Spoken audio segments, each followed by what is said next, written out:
અમદાવાદની એસવીપી હોસ્પિટલમાં આગ લાગવાની ઘટના ઘટી। એસવીપી હોસ્પિટલના લોન્ડ્રી વિભાગમાં આગ લાગી છે।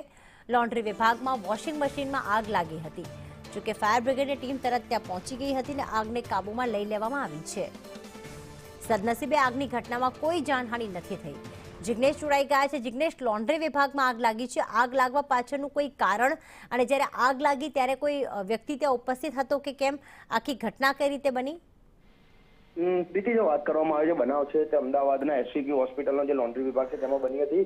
જે વોશિંગ મશીન છે તે વોશિંગ મશીનમાં ધુમાડા દેખાતા તાત્કાલિક ફાયર વિભાગને જાણ કરવામાં આવી હતી। જ્યારે ફાયર વિભાગની ટીમો ત્યાં પહોંચી ત્યારે ત્યારબાદ આગને છે તે કાબૂમાં લેવામાં આવી છે અને કાબૂમાં મેળવ્યા બાદ ત્યાં કોઈ પણ પ્રકારની જાનહાનિ ન થયું હોવાનું ફાયર વિભાગ જણાવી રહ્યું છે।